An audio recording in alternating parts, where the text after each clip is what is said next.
Ek geniet dit weer vir 'n slag om nuus te luister. In normale tye dan luister jy 7 uur nuus, 8 uur nuus, 9 uur nuus, 11 uur nuus, 1 uur of 2 uur, 7 uur vanaand en al die nuusberigte is dieselfde. Nou as jy 8 uur geluister het en jy luister 9 uur, dan is dit soos 'n sepiese opvolg. Daar gebeur soveel dinge in die wêreld, soveel dinge in ons land, dat die nuus regtig waar interessant is. Maar al hierdie interessante nuus is eintlik ontstellend. Want hier, midde in alles wat gebeur, is ek en jy, en ons moet besluite neem. Rondom hierdie dinge van die Afrikaners wat nou vlugtelingstatus in Amerika het, hoe voel ek daaroor? Is ek dalk vyhandig gesind teenoor hierdie mense? Besluit ek Australië is 'n beter opsie of Europa, of bly ek hier? Ek praat nie eers van beleggings nie.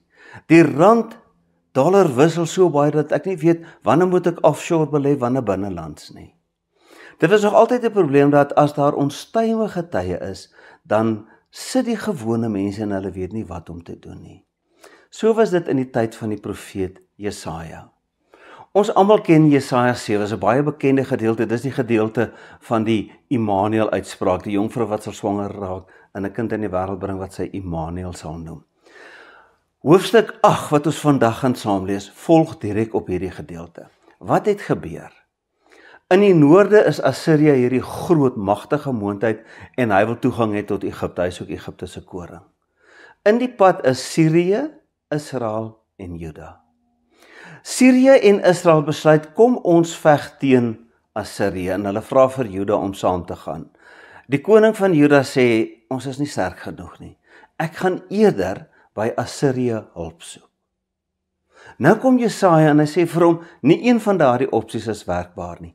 Al wat jy kan doen is, soek jou hulp by die Here. Koning Agas en sy mense was daar naby die Siloam rivier. Naby Jerusalem was die Gihon fontein en hulle het hierdie water dan nou met fore en damme na die stad Jerusalem toe gelei en dit het nou gesorg dat hulle water het as daar nou 'n belering teen hulle is. Nou gaan Jesaja en sy seun. Sy seun het 'n snaakse naam, maar kom ons sê sy naam beteken basies oorblyfsel.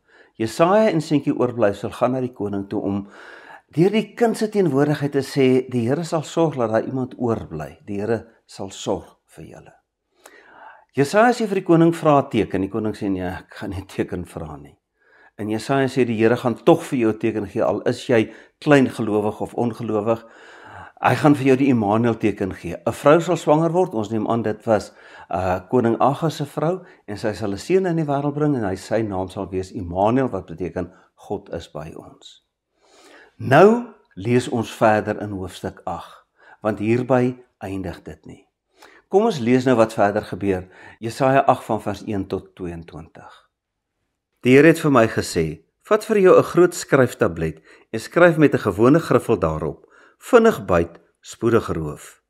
Ek wil vir my betroubare getuies oproep, die priester Uria en Sagaria, seun van Jeberega. Daarna het ek by die profetes ingegaan en sy het swanger geword en 'n seun in die wêreld gebring. Toe het die Here vir my gesê, noem hom vinnig byt, spoedig roof, want voordat die seun sal weet om te roep pa en ma, sal hulle die rykdom van Damaskus en die byt van Samaria voor die koning van Assirië uitdra. Die Here het toe weer met my gepraat, omdat hierdie volk die water van Siloag wat sag vloei verwerp het, en gelukkig is met Rezin die seun van Remalia. Daarom, kyk, my Heer gaan die magtige massas water van die rivier, die koning van Assirië en al sy hoogwaardigheidsbekleers oor hulle bring. Die rivier sal opstoot oor al sy stroombeddings en stroom oor al sy walle. Dit sal Juda binnevloei, oorspoel en oorstroom, styg tot teen die nek. Oor die volle breedte van jou land sal sy oopgespreide vlerke wees, Immanuel. Span saam volke en word verpletterend verslaan. Gee aandag, alle verplekke op aarde, omgord julle en word verpletterend verslaan, omgord julle en word verpletterend verslaan, beraam 'n plan en dit word verydel, bespreek 'n saak en daar kom niks van nie, want God is met ons. Ja, so het die Here vir my gesê, toe hy met 'n sterk hand my daarteen gewaarsku het om die pad van hierdie volk te loop. Julle moenie alles 'n sameswering noem wat hierdie volk 'n sameswering noem nie. En waarvoor hulle bang is, daarvoor moet julle nie bang en bevrees wees nie. Die Here, heerser oor alle magte, hom moet julle as heilige erken. Hy is die een vir wie julle bang en bevrees moet wees. Hy sal 'n heiligdom word en 'n klip waarteen 'n mens jou stamp, 'n rots waaroor 'n mens struikel. Vir die twee huise van Israel sal hy 'n vangnet word, 'n valstrik vir die inwoners van Jerusalem. Baie sal daaroor struikel en val en gebreek word. Hulle sal verstrik en gevang word. Bind die getuienis toe, hou die onderrig verseël by my leerlinge. Ek sal wag op die Here, wat sy gesig verberg vir die huis van Jakob, en ek sal op hom bly hoop. Hier is ek en die kinders wat die Here aan my gegee het as tekens en simbole in Israel, afkomstig van die Here, heerser oor alle magte, wat op die berg Sion woon. Wanneer hulle vir julle sê, raadpleeg die waarsêergeeste en voorvadergeeste wat fluister en mompel, moet 'n volk nie sy gode raadpleeg, die dooies ter wille van die lewendes nie, moet julle antwoord, gaan na die onderrig en die getuienis. Hulle moet beslis antwoord volgens hierdie uitspraak, waarteen geen beswering bestand is nie. Die volk sal die land deurkruis, bedruk en verhonger, en wanneer hulle honger is, sal hulle woedend word, en hulle koning vervloek, en terwyl hulle boontoe kyk, hulle God vervloek. Na die grond sal hulle staar en kyk, uitgedryf in die duisternis, is daar net benoudheid en donkerheid, angs sonder lig. Hierdie gedeeltes van Jesaja is natuurlik baie wonderlik geïnterpreteer rondom die menswording van Jesus. Die volgende gedeelte, ek het dit nou nie gelees nie, gaan oor die mense wat in die donkerte gewoon het en daar het 'n lig gekom. Die Immanuel kindjie, ons neem aan dit is Agus se seun wat later koning geword het, Hiskia, wat dan nou as Immanuel bekend gestaan het. Natuurlik het Matteus vir ons kom sê, maar Jesus is die werklike Immanuel, soos wat Jesus dan uiteindelik die werklike lig is wat sou gekom het. Op hierdie stadium sit Jesaja in 'n baie slegte posisie. Hy het vir die koning van Juda hoop, troos gebring. Maar die koning het gesê nee. As ek kyk na my opsies om saam met Sirië en Israel te gaan nie werk nie. Ek gaan my hulp by Assirië soek. Die Here sê, moenie, dit gaan nie werk nie. Vertrou op die Here. Nee. Ek het nou die politiek mooi gekyk, ek gaan my hulp by Assirië soek. Wat staan Jesaja nou te doen? Die Here sê vir hom, vat vir jou 'n tablet en skryf daarop, vinnig byt, spoedig roof. Dit beteken, skryf neer hierdie woorde, vinnig gaan daar probleme kom. En hy het dan 2 getuies gekry om soort van te teken, te bevestig dat Jesaja hierdie woorde geskryf het. Jesaja gaan dan na die profetes toe, dis sy vrou, en hy maak haar swanger en die Here sê die kind wat gebore word, moet juis hierdie naam kry. Vinnig byt, spoedig roof. Kom ons sê nou maar die kind se naam is in ons Afrikaans vinnig vernietig. Hoekom kry hy daardie naam? Die Here sê, voordat daardie kind behoorlik kan sê pa of ma, gaan Assirië kom en Israel, Samaria, vernietig. Samaria is die hoofstad van Israel. Die koning van Jerusalem was bang vir die koning van Damaskus en Israel, want hulle wou teen hom oorlog maak, omdat hy nie saam met hulle teen Assirië wil oorlog maak nie. Nou sluit hy 'n verdrag met Assirië. Nou sê Jesaja, se seun se naam sê, voordat hierdie kind mooi gaan weet om te kan sê pa en ma, gaan Israel en Damaskus vernietig wees. Met ander woorde, het koning Agas nou die regte besluit geneem? Nee. Hy het 'n beter besluit geneem as om Israel en Sirië te vertrou. Maar dit was nog steeds die verkeerde besluit. So na hierdie gebeure, seker so 10-13 jaar daarna, is Samaria inderdaad vernietig. Samaria het geval, Israel is tot niet. So hierdie woorde het waar geword. Maar wat help dit om 'n verdrag met die magtige Assirië te sluit? Hier kom die Bybel met een van die mooiste beelde wat daar seker in die Ou Testament is. Dis die verhaal van 2 riviere. Dis asof die Here sê, julle het hierdie riviertjie, die Siloam rivier. Die water wat daar uit die grond kom, is 'n klein riviertjie, maar hy voorsien julle van water. Julle weet om die rivier te vertrou vir julle water in 'n tyd van 'n beleg. As julle maar julle vertroue op die Here gestel het, soos op hierdie rivier, stil, klein, maar standhoudend.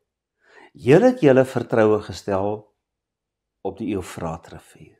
Die Eufraat is die magtige rivier van Assirië. Nou die Eufraat is 'n groot rivier. En die Here gebruik 'n beeld om te sê, as daai Eufraat storm, gaan julle almal tot julle nekke toe in die modder wees, in die water. Wat hy daarmee bedoel is, die koning van Assirië gaan oor die Eufraatrivier kom en hy gaan julle stormloop, hy gaan julle gelyk maak. Hy gaan soos 'n rivier in vloed gaan hy die hele land deurdring en die water gaan tot by julle nekke kom.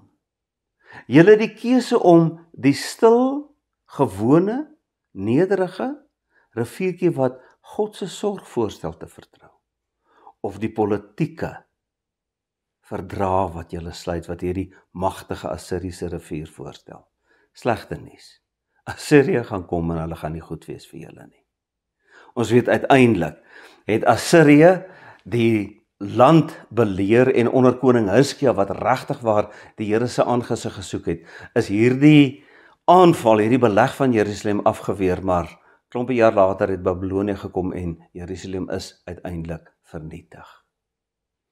Nou kom die Here en hy sê vir hierdie magtige ryke, Assirië, later Babilonie, Persië, Griekeland, Rome, al die magtige ryke in die wêreld, hy sê, julle moet een ding onthou, julle is nie magtig nie. God is die magtige. Julle kan net gaan so ver as wat God julle laat gaan, en hy trek 'n streepie, en nie een van hierdie magtige ryke bestaan vandag nie. En die magtige ryke van vandag, dieselfde gaan met hulle gebeur. Daar kom einde aan die magtige ryke, want mense is nie magtig nie. Wie is magtig? God. En nou sê die Here 'n interessante ding vir Jesaja. Hy sê vir Jesaja, daar is nou 'n klomp mense wat saam met die koning Assirië se leiding soek. Moenie saam met hulle gaan nie. Jy weet, jy kan nie die politiek vertrou nie, jy weet jy kan net vir God vertrou. Die Here sê dan amper iets vir Jesaja soos, maak nou maar toe die boek. Maak dit toe die boek, die mense luister mos in elk geval en vir jou nie so hou oppraat, maar daar gaan 'n tyd kom wat hierdie woorde waar gaan word. 2 keer in hierdie gedeelte word vertel van Immanuel. Ek wil glo dat as hy praat van die land Immanuel, dan praat hy van klein Hiskiaatjie, hierdie klein koningkie wat later gewys het dat as jy God vertrou, God is by ons. En op 'n ander plek sê Jesaja ook, God is met ons, maak julle planne, God is met ons. So ja, Jesaja gaan nou huis toe, hier is die profesie wat hy gesê het, en dit bly verberg, want die mense luister nie na die Here nie, en dan nou oor 'n paar dekades gaan julle sien, wat het God gesê. God het gesê, moenie die Eufraat vertrou nie, bly by die klein riviertjie, Siloam.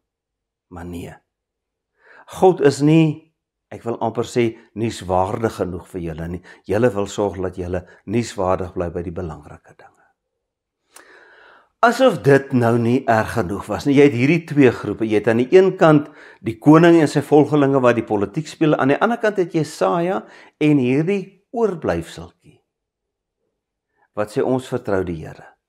Jesaja se 2 seuns is dan as simbole wat daar is. Die een wat sê oorblyfseltjie, die ander ene wat sê vinnig vernietig. En dit het waar geword, want daar was vinnige vernietiging, maar God het gesorg vir 'n oorblyfsel. Maar asof dit nie genoeg was nie, was daar nou 'n derde groep wat sê, julle verstaan dit verkeerd. Julle soek julle hulp by die politiek, julle soek julle hulp by God, maar ons weet na wie toe julle moet gaan. Die mense wat reeds dood is, die voorvadergeeste. Dan sê Jesaja, regtig? By waarsêers en mediums en spiritiste wat piep en fluister, hulle mompel, hulle fluister, hulle kan nie eers ordentlik praat nie. Wil jy nou regtig wil lewendige mense by dooies gaan hulp soek? Dis so belaglik en die hartseer is, dit gebeur in vandag se tyd nog. As 'n mens by 'n desperate oomblik kom, dis asof, ja, ons weet die Here is ons hulp, maar ons soek 'n bietjie iets ekstra. Dis soos toe die mense beelde gemaak het om God te dien. Hulle het gesê ons sal God dien, maar ons wil 'n beeldjie hê dat ons God in 'n beeld kan dien. Die Here sê nee. Dien my in gees en waarheid. Dien my vir wie ek is. Dien my sonder hierdie spektakulêre, glamorous goederse.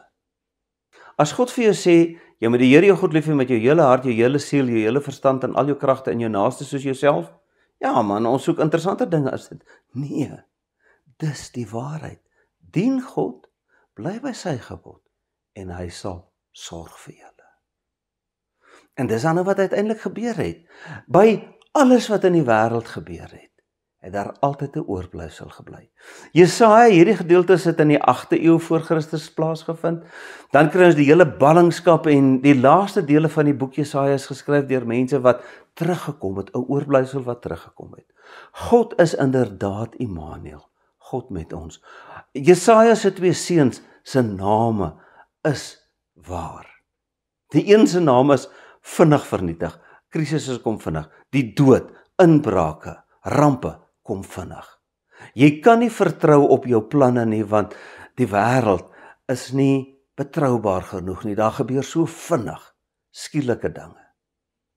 Maar daar sal altyd 'n oorblyfsel wees. Daar sal altyd mense wees wat weet, God is die enigste ene.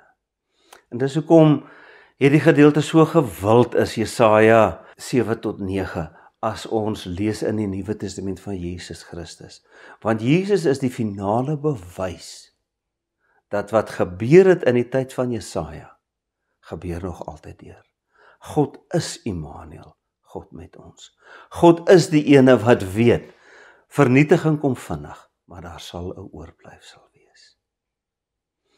Ek en jy leef in 'n deurmekaar wêreld en regtig waar, ek kry die politici jammer, want hulle moet baie keer vinnige besluite neem en belangrike besluite. En as hulle die verkeerde besluite neem, is dit verby. Maar uiteindelik die boodskap van Jesaja was, daar's net een besluit wat sinvol is, en dit is die besluit om God te raadpleeg, God te nader. By al die detail van politiek, beleggings, ekonomie, is daar een ding wat belangrik is, en dit is, wat sê God in sy woord vir ons? Hoe wil God hê moet ons lewe? Doen dit. En dan is ek nie afhanklik van die skommelinge in die wêreldpolitiek nie. Dan is ek nie afhanklik van die wisseling in markte nie. Ja, daai goed gaan my dalk seermaak. Hulle gaan my dalk doodmaak. Maar my lewe, my ware lewe, my ewige lewe is gefestig in Jesus Christus, die Immanuel wat die dood oorwin het, wat die wêreld met al sy bose oorwin het. Die ene wat nie so nuuswaardig is nie, maar die een wat as al die nuusberigte opgehou het, nog steeds God sal wees. Amen. Here, dankie vir hierdie mooi beeld van die 2 riviere, hierdie rustige alledaagse spruitjie waar ons weet, ons water, ons voeding kan kry. Hierdie magtige nuuswaardige goed soos wat die Eufraatrivier vir Juda was, Here, dit beteken net moeilikheid. Lei ons, o Heilige Gees, om in hierdie moeilike wêreld waarin ons leef, die regte besluite te neem, en help ons om nooit 'n besluit te neem, sonder dat ons vir U daarin ken nie. Dan sal dit met ons altyd goed gaan, tot in ewigheid. Amen.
Die genade van ons Here Jesus Christus, die liefde van God die Vader en die gemeenskap met die Heilige Gees is en bly by elkeen van ons.